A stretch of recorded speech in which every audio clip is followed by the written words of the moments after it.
Today we're going to start Unit 5, which is called sequences. So what is a sequence? Okay, here's my definition. A sequence is formally defined as a function that has its domain as the set of positive integers.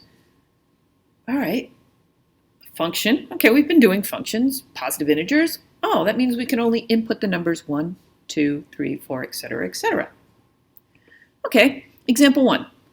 Let's look at an equals 2n minus 1. Let's find the three terms. What?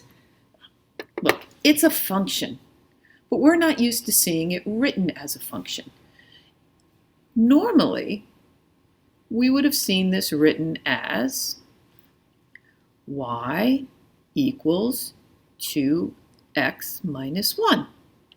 Then we would have made a table of x and y's, and they're telling me the only numbers I can put in for x are 1, 2, 3, 4. So why are they making this complicated with all this a of n and 2n minus 1? Well, they're trying to get you ready for computer programming. And when you do computer programming, that means you have to write code a special way that the computer understands it. It doesn't understand x and y. It's variables to it. It understands order. So what does that mean? So instead of x and y, we're going to use n for x.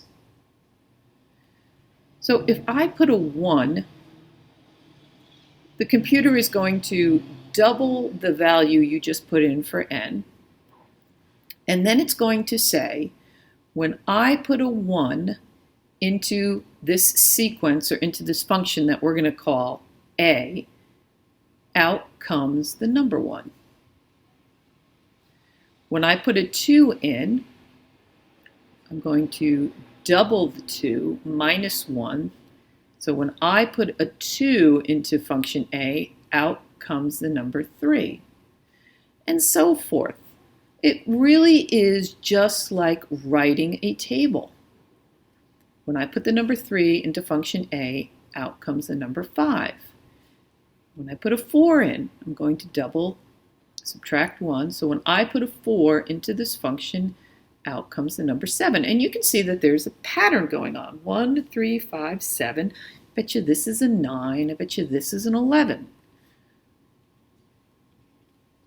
Double 5 minus 1. 10 minus 1 is 9, right? So when I put a 5 into this function, out comes 9. Double 6 minus 1. So when I put a 6 into this function, out comes the number 11. This is called an explicit formula. Now you may notice the word explicit shows up a lot of times on your music, right? You got a song, next to the song is a little asterisk, it says explicit language. That means they're not going to beep out the curse that the rapper or the singer says. It's explicit. You hear it. Explicit means, in math, you can find your answer right away. So that means, let's say somebody asked you, all right, I get this, but I don't want to go through all this. I need my 20th term. For some reason, they need their 20th term.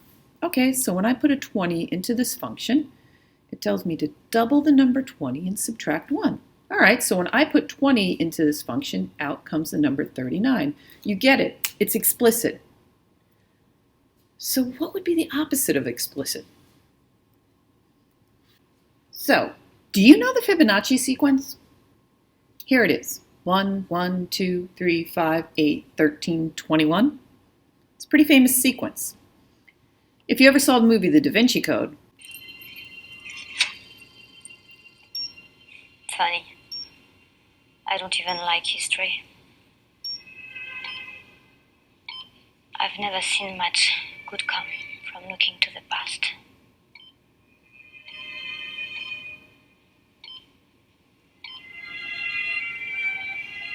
Moment of truth.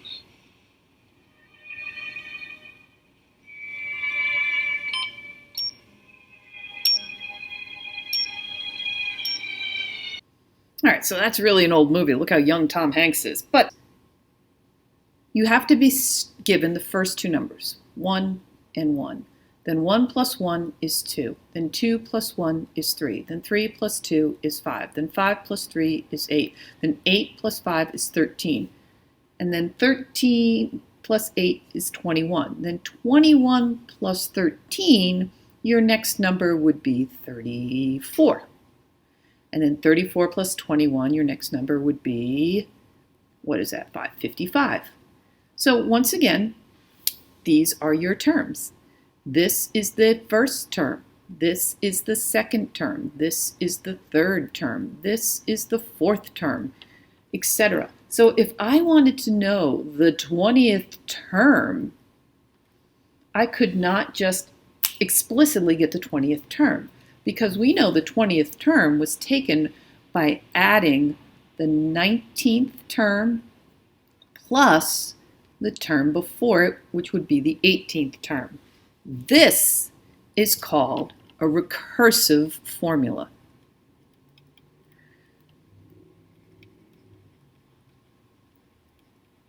Or a recursive sequence. You have to recur, look back to get your next. And this is it once again written. To find a term, I have to go to the term before it and add on the term 2 before it.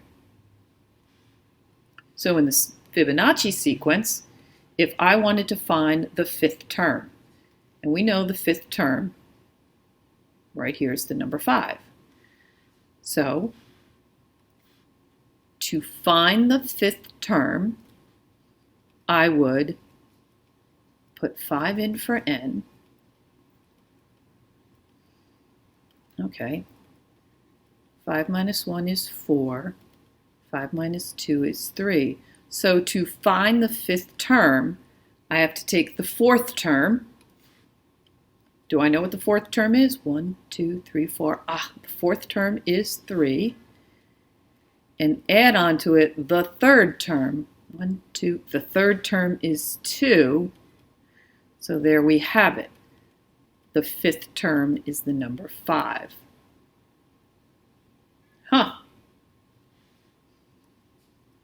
So now that you've seen an explicit and a recursive, let's look at them side by side. So we're going to look at the explicit first. That's always the easier one. Given that a, we read this sub n equals 8n minus 2, find the first 6 terms. Okay, so that means I'm going to put in 1. That would be my first term. 8 times 1 minus 2, that's 6. So the first term equals 6. Now in this case, I'm writing it as an a sub n. On this first page, we wrote it as a parentheses n. And there's no difference. It's just 2 different ways to write it. It's like when you see your friends. Sometimes you go, hey, sometimes you go, hey there, hola, whatever. It's just a different way to say the same thing. It is a position in a sequence. Okay, so if I find to put in a 2, 8 times 2 is 16 minus 2. So when I put a 2 into this, I come up with the number 14. If I put a 3 in, when I put a 3 into the sequence, out comes the number 22. And if you can see, there's a pattern developing here. I simply add on 8 every single time. 8 times 4 is 32 minus 2. So when I put a 4 in, the answer is 30. When I put a 5 in, the answer is going to be 38.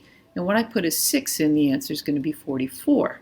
So 5, 6, 8 times 5 is 40 minus 2 is 38. Yep, 8 times 6 is 48. 48 minus 2 is, whoops, if I could add there, maybe I would get things right. 38 plus 8 is 46. Okay, so that's my explicit. So in other words, again, if I wanted to find the 10th term, I could simply say 8 times 10 is 80, minus 2, my 10th term is 78.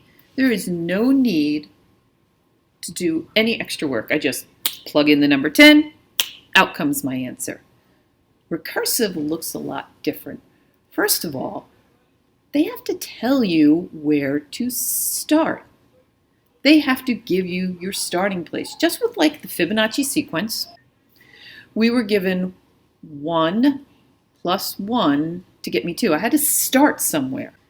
This one is telling me that when I put in a 1, b sub 1 is found by taking b sub 1 minus 1 plus 4. That means b sub 1 equals b sub 0 plus... They didn't tell me what b sub 0 is, and I'm not even allowed really to put a 0 in. So that's why your starting point is when my first term, when I put in n as 1, they told me that my first term is 7. Okay, now if I wanted to put a 2 in to find the second term, I'm going to put a 2 in every time I see an n. So that tells me to find the second term, I take the first term and add 4 onto it, right? Because 2 minus 1 is 1. So what is the first term? 7. 7 plus 4 means my second term is 11. So now I'm going to put a 3 in for n. To find the third term, I'm going to put a 3 in for n. Okay, to find the third term, well, 3 minus 1 is 2. To find the third term, I go to my second term, which is 11, and add 4 onto it. That is 15. So now you see we're developing a pattern over here too.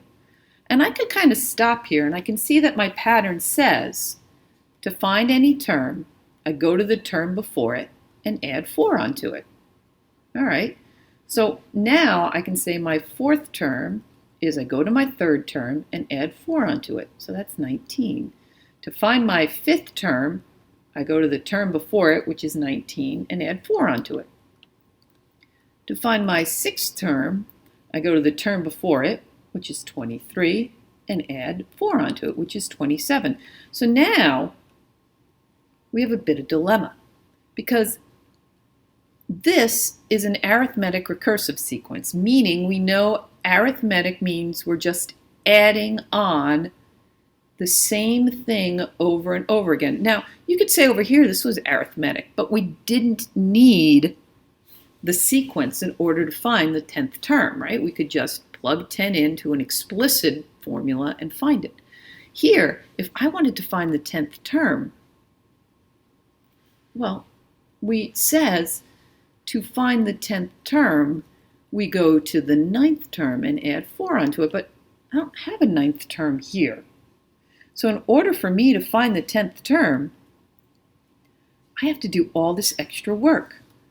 Okay, I got to go to the 6th term, add 4 on it to get 31. That's my 7th. Now to get my 8th term, I have to go to my 7th term, add 4 onto it. Okay, now to get my 9th term, I have to go to my 8th term, add 4 onto it. Finally, to get my 10th term, I go to my 9th term and add 4 onto it. Wow. So the recursive is a lot more work. Sometimes only a recursive works, such as the Fibonacci sequence. Sometimes an explicit formula works.